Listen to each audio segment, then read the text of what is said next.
प्रस्तुतकर्ता पतंजलि च्यवनप्राश, खाएं रोगों से लड़ने की पूरी ताकत पाएं। प्रायोजक मैदा, ट्रांस फैट, कोलेस्ट्रॉल रहित पतंजलि बिस्किट्स खाएंगे, हेल्दी इंडिया बनाएंगे। फूलों के पराग और प्रकृति के सैकड़ों पोषक तत्वों से भरपूर पतंजलि हनी, कामधेनु पेंट्स, आत्मनिर्भर भारत के नए रंग। शिपिंग से इन्फेक्शन का डर, बड़े भैया है ना, मतलब original Agarwal packers and movers, DRS group, dignity adult diapers. अब मैग्ना और प्रीमियम के 10 के पैक पर एक डाइपर फ्री। और वर्ल्ड लार्जेस्ट मूवर्स यानी Agarwal packers and movers limited, और इसकी एक ही पहचान, ये चेहरा।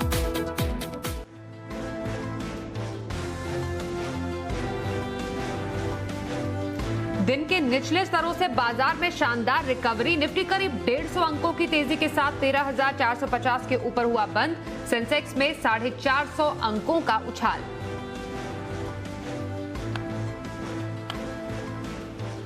आईटी शेयरों में चौतरफा खरीदारी। TCS, इंफोसिस, HCL टेक में 4 से 5.5% तक की तेजी। इंडेक्स 3.5% उछला।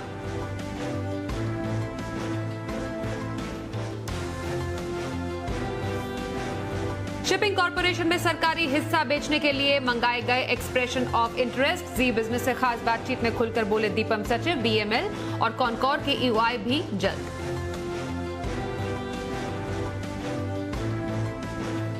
BML के नॉन कोर एसेट्स बेचेगी सरकार। 15,000 से 20,000 करोड़ की जमीन अलग से बेचने की तैयारी। Zee business exclusive.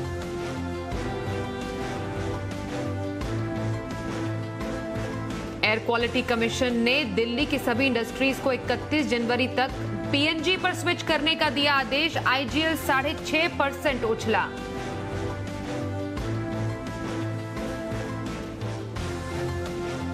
Antony waste handling cell का IPO करीब 4 गुना भरा। अनिल सिंघवी की सलाह, लिस्टिंग गेन और लंबी अवधि दोनों के लिए लगाएं पैसा।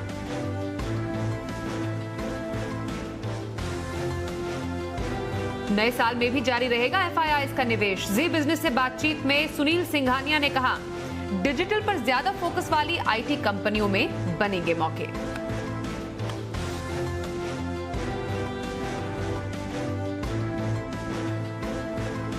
नमस्कार, बाजार आज और कल में आप सभी का स्वागत है। मैं हूं स्वाति रायना। इस शो में हम आपको बताएंगे बाजार में आज का कैसा रहा एक्शन, साथ ही कल के लिए क्या बनाए स्ट्रैटेजी। और हमारे साथ आपकी कल की स्ट्रैटेजी बनाने के लिए शो में जुड़ चुके हैं जी बिजनेस के मैनेजिंग एडिटर अनिल सिंघवी। अनिल जी, बहुत स्वागत है आपका शो में। साथ ही खास मेहमान, करा दे परिचय, प्रॉफिट मार्ट सिक्योरिटीज के अविनाश गोरक्षकर। अविनाश जी, आपका भी बहुत स्वागत है शो में। पूरी रिसर्च टीम है हमारे साथ आज देवांशी है, जिनसे जानेंगे हम बाजार का हाल। महाराष्ट्र में नाइट कर्फ्यू का मल्टीप्लेक्स कंपनियों पर कितना असर पड़ सकता है, बताएंगे हमें वरुण। बिजली की खपत में क्यों आई है बढ़त, बताएंगे हमें मानसी। सैंगयोंग की बैंकरप्सी की अर्जी का M&M पर असर हमें समझाएंगे कुशल गुप्ता। साथ ही कुशल से ही जानेंगे IT सेक्टर में ग्रोथ ट्रिगर्स। सबसे पहले बाजार के आज के हाल पर एक नजर डाल लेते हैं। कल हमने देखा हफ्ते के पहले कारोबारी दिन बाजार में थी भारी गिरावट, पर आज बाजार में जबरदस्त रिकवरी देखी गई। सेंसेक्स 453 अंकों की बढ़त के साथ 46,070 के स्तर पर बंद हुआ। वहीं निफ्टी 138 अंकों की बढ़त के साथ 13,466 के लेवल पर बंद होने में कामयाब रहा।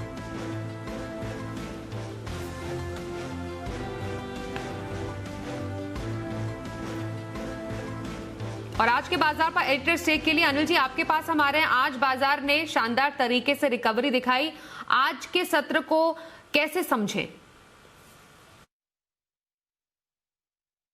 कल की तेज गिरावट के बाद और दुनिया भर के बाजारों की हल्की रिकवरी के बावजूद भारतीय बाजार सुस्ती के साथ खुले, और सुस्ती के साथ खुलने के बाद लगातार दिन भर उतार चढ़ाव होता रहा। पहले आई तेज गिरावट और एक बार निफ्टी 13,200 के बेहद नजदीक पहुंचा और बैंक निफ्टी ने 29,000 का आंकड़ा भी देखा, लेकिन उसके बाद जो रिकवरी आई और स्पेशली जो अब तक के बाजार का ट्रेंड है और माहौल है, रिकवरी आपको आखिरी 1-1.5 घंटे में तगड़ी आती हुई नजर आती है। और आज भी वैसा ही हुआ। 1.5 दिन का करेक्शन पूरा करने के बाद आखिरी 1.5-2 घंटे में बेहद शानदार रिकवरी आई, और रिकवरी भी इतनी जबरदस्त कि दिन के हाईएस्ट पॉइंट के नजदीक जाकर बाजार बंद होने में कामयाब रहे। निफ्टी 13,500 के बेहद करीब पहुंचा और वहीं बैंक निफ्टी 29,600 के ऊपर बंद होने में कामयाब रहा। तो उतार चढ़ाव के बीच स्क्रीन पर रिकवरी कॉन्फिडेंस बढ़ाने वाली है। हालांकि ग्लोबल मार्केट से संकेत बहुत अच्छे नहीं थे, बहुत खराब भी नहीं थे। डाउ फ्यूचर्स स्टेबल थे, बाकी बाजार में भी बड़ा उतार चढ़ाव नहीं, लेकिन भारतीय बाजारों ने फिर से दम दिखाया और अच्छी खरीदारी होती दिखी। हालांकि आज की खरीदारी दिग्गज शेयरों तक ज्यादा सीमित थी और खास तौर से आईटी शेयरों ने आज की तेजी को लीड भी किया, लेकिन ओवरऑल मूड सुधारने में आज की रिकवरी का बड़ा योगदान रहा। और अगर एक बढ़िया क्लोजिंग कल के सेशन में और मिल जाती है तो भारतीय बाजार फिर से तेजी का मोमेंटम पकड़ने के लिए तैयार है। तो एफआईज की खरीदारी के आंकड़े भले कल ना आए हों, लेकिन बिकवाली भी बड़ी नहीं थी, उसने कॉन्फिडेंस भरा। बाजार हल्के हो चुके थे, पुट कॉल रेशियो आपका 1.1 के नजदीक आ गया। और तीसरी चीज है ग्लोबल मार्केट्स स्टेबल होते हुए और कोरोना का डर थोड़ा कम होता हुआ। ये चारों कारण ऐसे थे जिसके चलते भारतीय बाजारों ने आखिरी 1.5-2 घंटे में बढ़िया रिकवरी दिखाई और एक काफी बेहतर ट्रेडिंग सेशन, जिसे आप कह सकते हैं कल के मुकाबले में, आज देखने को मिला। बिल्कुल विपरीत, कल दिन के लोज पर बंद हुए, आज दिन के हाईज पर। जी सर, अब कल के लिए ओपनिंग ट्रिगर्स क्या होंगे बाजार के लिए? निफ्टी बैंक निफ्टी के किन अहम लेवल्स पर हमें रखनी चाहिए नजर, हम आपसे समझेंगे थोड़ी देर में। उससे पहले सेक्टर स्पेसिफिक एक्शन जरा अच्छे से समझ लेते हैं। हमारी सहयोगी देवांशी हमारे साथ है। देवांशी, आज खबरों के चलते कहां सबसे ज्यादा एक्शन था? कल की बड़ी गिरावट के बाद आज बाजार में शानदार रिकवरी आती हुई दिखी और अच्छी खरीदारी आती हुई दिखी। लोअर लेवल से आज बाजार शुरू होते हुए दिखे, लेकिन उसके बाद हमने देखा धीरे धीरे आज बाजार में गेन्स आते हुए दिखे और हाई पॉइंट के नजदीक बाजार बंद होता हुआ दिखा।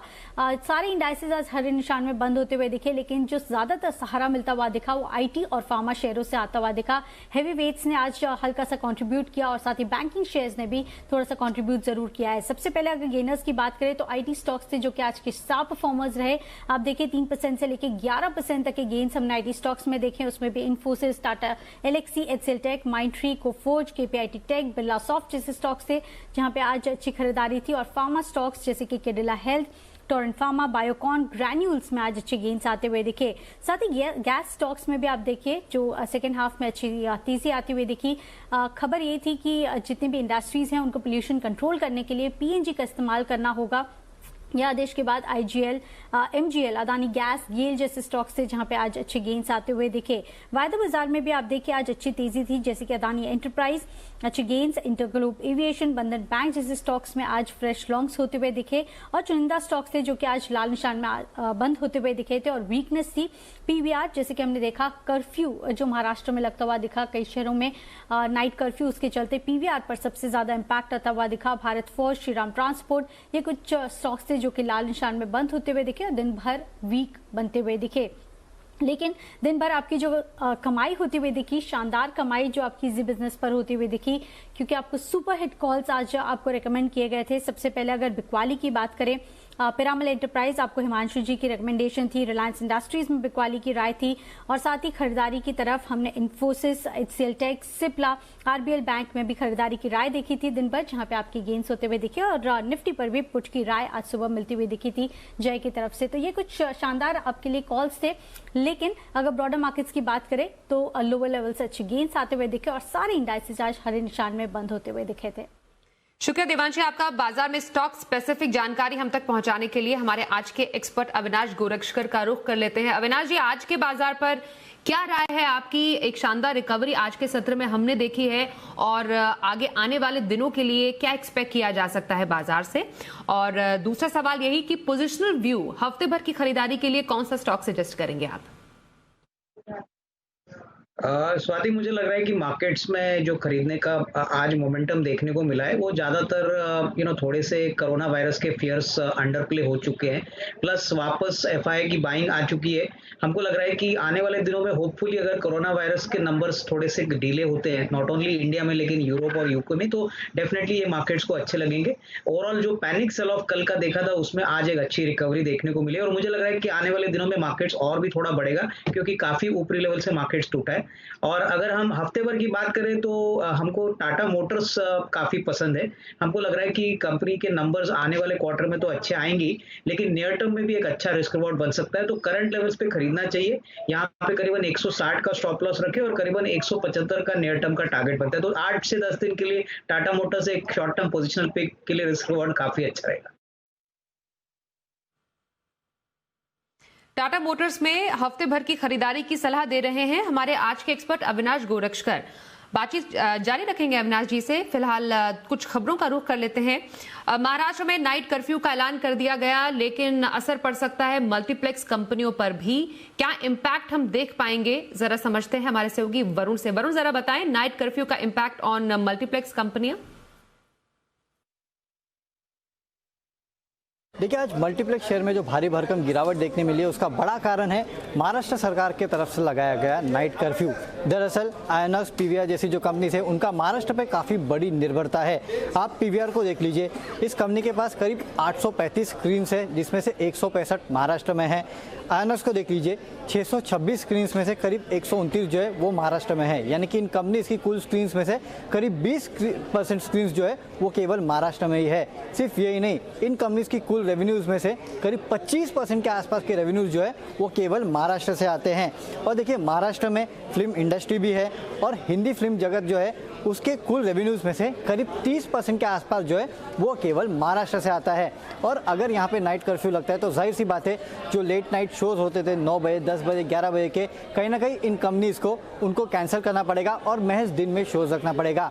और याद रखिए, अब तो न्यू ईयर आ रहा है, क्रिसमस है, तो उसके चलते कहीं ना कहीं लोगों का आना जाना काफ़ी बढ़ता था और इसके कारण इन कंपनीज की रेवेन्यूज़ जो है उनमें अच्छी खासी बढ़ोतरी होती थी, क्योंकि नई पिक्चरें भी आती थी इस समय पे।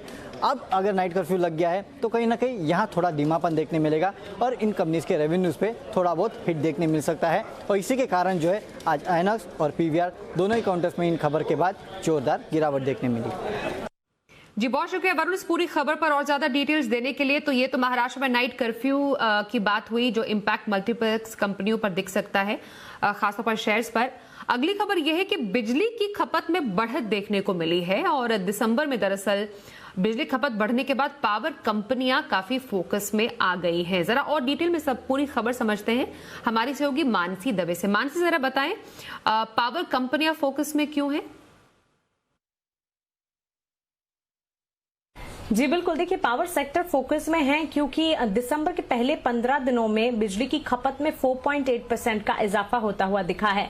बिजली की खपत जो है सालाना आधार पर 40 बिलियन यूनिट से बढ़कर 50 बिलियन यूनिट तक जाती हुई दिखी है। आपको बता दें कि जब लॉकडाउन शुरू हुआ मार्च से लेकर अगस्त तक बिजली के कंजम्पशन में, खपत में लगातार गिरावट देखने को मिली, जो कि सितंबर से धीरे धीरे संभलती हुई दिखी। लेकिन ताजा आंकड़े जो बयां कर रहे हैं दिसंबर के पहले 15 दिनों के, वो और भी ज्यादा सरप्राइजिंग है। खासतौर से इकोनॉमिक एक्टिविटी में स्थिरता से तेजी आई है। 6 महीनों की गिरावट के बाद सितंबर में जो तेजी आई वो अब लगातार जारी है। सिर्फ नवंबर में एक छोटा सा डिप जरूर देखने को मिला था, क्योंकि अचानक से नवंबर के महीनों में जो सर्दियां शुरू हुई उसका एक असर कंजम्पशन में जरूर देखने को मिला था। अब आप देखिए, सितंबर में 4.4% की बढ़त देखने को मिली थी बिजली के कंजम्पशन में, वो जो कि अक्टूबर में जाके 11.6% की हुई। नवंबर में जैसे मैंने बताया नेगेटिव 3.7%, हल्का सा डिप जरूर दिखा, लेकिन अब दिसंबर में फिर से ट्रैक पर, पटरी पर आती हुई दिखी है। 15 दिनों में ही 4.8% की अपटिक यहां पर हम देख रहे हैं। खपत में तेजी के कारण अगर बताएं, कमर्शियल इंडस्ट्रियल एक्टिविटी शुरू होने से यहां पर तेजी आई है। लॉकडाउन में राहत से इकोनॉमी खुलने से मदद मिली है। वहीं इकोनॉमिक एक्टिविटी प्री कोविड स्तर पर ऑलमोस्ट पहुंचती हुई दिखी है, जिसका सीधा फायदा यहां पर पावर कंपनियों को मिलता हुआ दिखा है। बहुत शुक्रिया मानसी इस पूरी खबर पर और ज्यादा डिटेल्स देने के लिए आपका। अगली खबर का रुख करें। सैंगयोंग ने 11 साल में दूसरी बार बैंकरप्सी की अर्जी दी है। सैंगयोंग M&M की सब्सिडियरी भी है। अब ऐसे में इस अर्जी का M&M पर कितना असर होगा, समझते हैं हमारे सहयोगी कुशल गुप्ता से। कुशल, जरा बताएं M&M पर क्या इम्पैक्ट हो सकता है सैंगयोंग की इस बैंकरप्सी की अर्जी से? जी, तो M&M के लिए उनकी जो मटेरियल सब्सिडियरी है सैंगयोंग मोटर्स, वो एक फिर से परेशानी का कारण बनती हुई नज़र आ रही है, क्योंकि इन्होंने कल शाम को जो है बैंकरप्सी फाइल कर दी है। इनफैक्ट आप देखिए, सैंगयोंग मोटर्स में M&M की करीब अभी 75% हिस्सेदारी है और यहाँ पर इन्होंने जब अधिग्रहण किया था, आप देखिए जनवरी 2009 में जब पहली बार इन्होंने बैंकरप्सी की थी सैंगयोंग मोटर्स ने, तो नवंबर 2010 में M&M ने इनका एक्विजिशन किया था। इनफैक्ट यहाँ पर अगर आप देखें तो उस समय से लेकर अब तक जो है ऑलमोस्ट करीब अगर आप देखें तो 825 करोड़ का निवेश जो है वो कंपनी ने किया है। और उस टाइम पे जिस वैल्यू पे उन्होंने ये अधिग्रहण किया था वहाँ पर करीब 2100 करोड़ रुपए डाले थे। तो अपने आप में कंपनी जो है ऑलमोस्ट 3000 करोड़ रुपए का जो है इसमें नेट निवेश कर चुकी है। पर दूसरी तरफ अगर आप कंपनी की हालत देखिए तो 2016 में तो ये प्रॉफिट इन्होंने दिखाया था, पर उसके बाद 2017 ऑनवर्ड्स लगातार इनके जो घाटा है वो बढ़ता हुआ नजर आ रहा है। इनफैक्ट 2019 में इन्होंने करीब 341 बिलियन कोरियन वॉन का जो है रिकॉर्ड घाटा दर्ज किया था। तो अपने आप में ये काफ़ी सिग्निफिकेंट घाटा जो है कंपनी पोस्ट करती हुई नजर आई है। अब देखना ये है कि यहाँ पर अब महिंद्रा के लिए कितनी दिक्कत बन सकती है। आप देखिए, क्योंकि मार्च तिमाही में इन्होंने करीब 2700 करोड़ रुपए की प्रोविजनिंग की थी, जो इम्पेयरमेंट लॉस एकमुश्त घाटा बुक किया था सैंगयोंग मोटर्स के लिए ही था। अब देखना होगा कि Q4 में जिस तरह से इनका अभी लोन स्ट्रक्चर है, सैंगयोंग मोटर्स का करीब 680 करोड़ रुपए बकाया है, वो जो M&M ने गारंटी किए थे, अब Q4 में कितनी प्रोविजनिंग आती हुई नजर आती है। पर सैंगयोंग मोटर्स लगातार जो है इनके नतीजों पर इम्पैक्ट करता हुआ आया है और आगे के लिए भी थोड़ी सी परेशानी का कारण ये बन सकता है। जी कुशल, आप हमारे साथ बने रहिए। ये तो सैंगयोंग पर आपने जानकारी दी। एक और खबर पर आपसे डिटेल लेना चाहेंगे, वो ये है कि कोरोना के चलते, जैसा हम सब जानते हैं, देश और दुनिया में डिजिटल पर फोकस काफी ज्यादा बढ़ा है। अब इसके चलते आईटी सेक्टर में भी काफी ज्यादा ग्रोथ देखने को मिल रही है। पिछले कुछ वक्त में आईटी सेक्टर मजबूती भी दिखा रहा है। ट्रिगर्स और क्या है आईटी सेक्टर में अगर ग्रोथ की समझे, और क्या इंपैक्ट हम देख सकते हैं कुशल? जी, तो आईटी सेक्टर में आपने देखा आज बेहतरीन तेजी बनती हुई नजर आई बाजार की रिकवरी में, और इसके सबसे बड़े ट्रिगर्स जो हैं वो दो हैं। सबसे पहला तो ये कि जो भी कोर आईटी सिस्टम्स हैं वो अब डिजिटल ट्रांसफॉर्मेशन की तरफ बढ़ते हुए नजर आ रहे हैं। इनफैक्ट अगर आप मौजूदा जो डिजिटल ट्रांजैक्शन की वॉल्यूम है उसको अगर आप देखें तो FY 22-23 तक ये एक्सपेक्टेड है कि करीब 2 से 5 गुना की वॉल्यूम जो है वो बढ़ती हुई दिखेगी। इनफैक्ट अगर आप सालाना आधार पर FY 21 तक देखेंगे तो ऐसा एनालिस्ट एक्सपेक्ट करके चल रहे हैं कि डिजिटल खर्च पर जो है स्पेसिफिकली जो आईटी क्लाइंट्स हैं वो करीब 15 से 20% की सालाना बढ़त जो है उसमें करते हुए दिख सकते हैं। तो एक बड़ा ग्रोथ ट्रिगर जो है आईटी कंपनियों के लिए बनता हुआ नजर आ रहा है। इनफैक्ट अगर आप दूसरी वजह की जिसकी मैं बात कर रहा हूं उस पर नजर डालें तो आप देखिए पिछले 4 सालों में जो फ्रंटलाइन आईटी कंपनियां हैं उनके CEO में बदलाव होते हुए नजर आए हैं, और हर एक की जो है अलग स्ट्रेटेजी रही है ग्रोथ की। इनफैक्ट अगर आप मिसाल के तौर पर TCS देखें तो वो ज़्यादातर जो R&D जो ऑर्गेनिक ग्रोथ है उस पर उनका फोकस है, और दूसरी तरफ HCL टेक की तरफ नजर डालें तो वहां पर उनकी जो ग्रोथ स्ट्रेटेजी है वो अधिग्रहण के बेसिस पर है। आप देखिए कैलेंडर ईयर 16 से अब तक जो है करीब 280 करोड़ डॉलर जो है कंपनी निवेश कर चुकी है अलग अलग अधिग्रहण करने में। और साथ ही अगर आप विप्रो की भी बात करें तो वो सेंट्रलाइज्ड स्ट्रक्चर से कारोबार करते हैं, और खासकर जो प्रायोरिटी रीजन्स हैं वहां पर अब सबसे बड़ा फोकस विप्रो का बनता हुआ नजर आ रहा है। तो ओवरऑल ये जो दो बड़े ट्रिगर है, एक तो लीडरशिप चेंज और दूसरा जो डिजिटल कॉन्ट्रैक्ट्स में हमें लगातार बढ़त और ग्रोथ की ट्रैजेक्टरी दिख रही है, वो इंटायर आईटी सेक्टर को आगे के लिए भी रीरेट करती हुई नजर आ सकती है। जी बहुत शुक्रिया आपका कुशल, आईटी सेक्टर पर भी और ज्यादा डिटेल जानकारी देने के लिए। चलिए अब शो में वक्त हो गया है शर्मा जी के ऑप्शन का।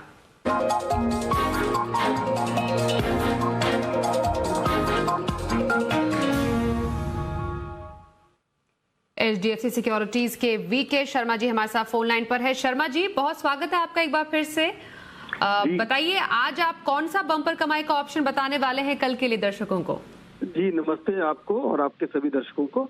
एक सप्ताह की करीब मैं नहीं था, छुट्टी पे था, तो अब ये समय है वापस एक बार आपके दर्शकों से मुखातिब का। तो 2 ऑप्शंस लेकर आए हैं उनके लिए। एक तो HCL टेक्नोलॉजी और दूसरा है नौकरी, या जिसको हम इन्फो एज भी कहते हैं।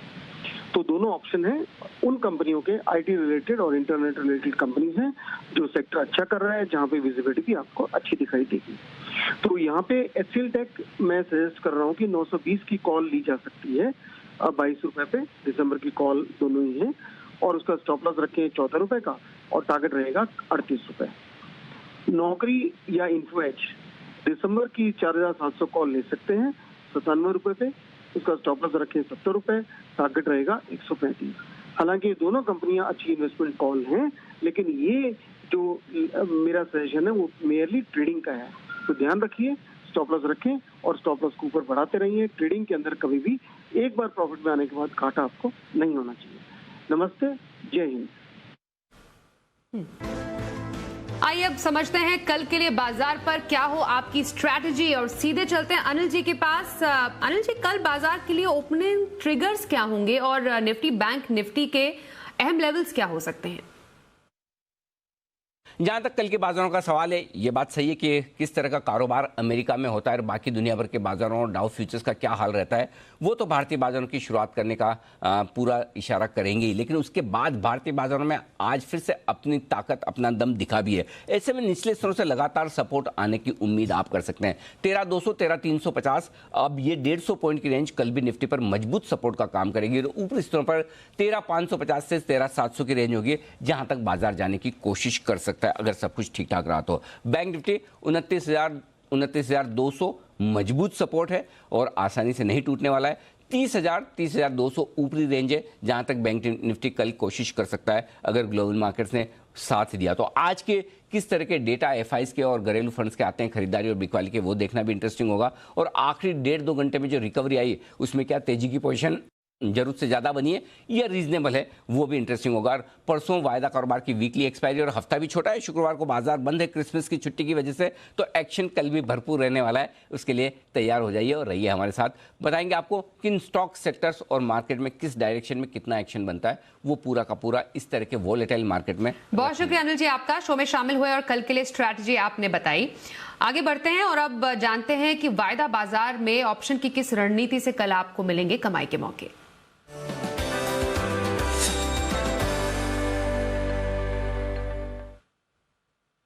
एक्सिस सिक्योरिटीज के राजेश पालविया जी हैं हमारे साथ। राजेश जी, बहुत स्वागत है आपका। कल ऑप्शन के जरिए कहां पर मौके बनेंगे?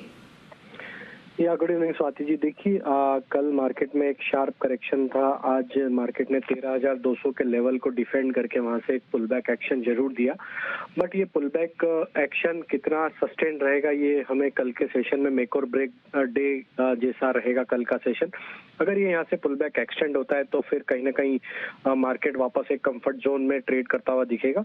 सो मार्केट में इस तरीके के सिनेरियो को प्ले करने के लिए direct plain vanilla trade initiate करने में रिस्क ज्यादा होती है, तो उसमें लॉसेस के चांसेस ज्यादा होते हैं। तो हम इसको बुल कॉल लैडर स्प्रेड के थ्रू प्ले करेंगे कल के सेशन में।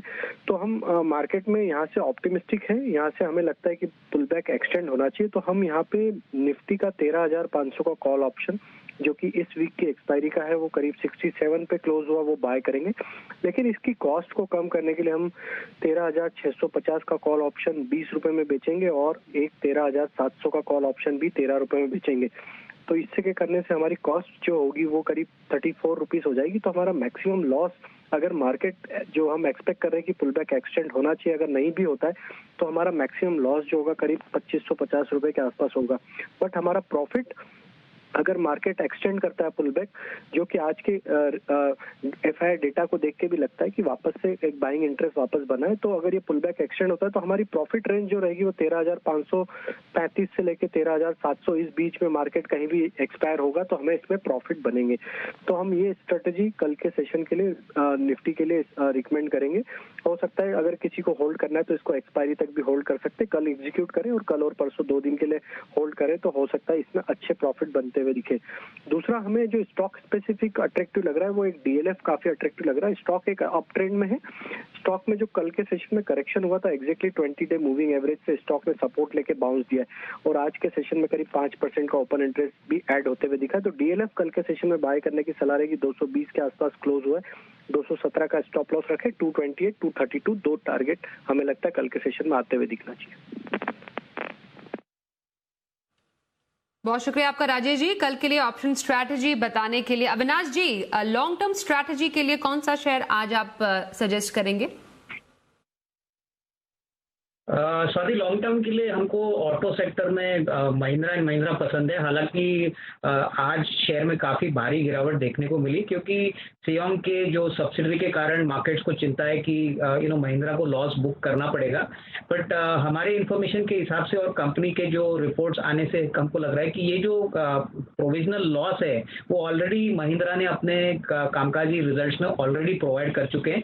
रही बात उनके कोर बिजनेस की, ट्रैक्टर मार्केट अच्छा चल रहा है, इन्होंने ऑलरेडी एक प्राइस इंक्रीज इंप्लीमेंट किया है, ऑटो का भी बिजनेस चल रहा है, प्लस दूसरे जो उनके सब्सिडरीज है जैसे लॉजिस्टिक्स, ऑटो कंपोनेंट्स और जो टूरिज्म का बिजनेस है, हमको लग रहा है कि ये सारे जो फैक्टर्स है ये FY22 में बहुत अच्छी तरह से प्ले आउट होंगे। तो 700 रुपए के नीचे ये बहुत ही अच्छा रिस्क रिवॉर्ड इन्वेस्टर्स को दे सकता है जो कम से कम 6 से 12 महीने की अवधि के लिए इन्वेस्ट करना चाहते हैं। तो मुझे लग रहा है कि सियोंग के चिंता से दूर रह के अगर कोई इन्वेस्टर इसमें अभी इन्वेस्ट करे तो करीबन 790-800 का टारगेट प्राइस करीबन 8 से 12 महीने में पॉसिबल है। तो इसको डेफिनेटली खरीदिए। मुझे लग रहा है कि FY22 में साल काफी अच्छा रहेगा और रिस्क रिवॉर्ड इस लेवल से काफी बेहतरीन है। M&M में लंबी अवधि की खरीदारी करने की सलाह हमारे आज के एक्सपर्ट अविनाश गोरक्षकर की। अविनाश जी, बहुत शुक्रिया, आप हमारे साथ शो में शामिल हुए। साथ ही हमारे तमाम सहयोगियों का भी शुक्रिया हम तक एक्सक्लूसिव खबर और रिसर्च पहुंचाने के लिए। आज के शो में बस इतना ही, वक्त एक ब्रेक का हो गया है। कल होगी फिर से मुलाकात, बताएंगे कमाई के ढेरों मौके और बाजार का लाइव एक्शन देखने के लिए सुबह 7 बजे से जुड़िए जी बिजनेस के साथ। फिलहाल दीजिए इजाजत, नमस्कार।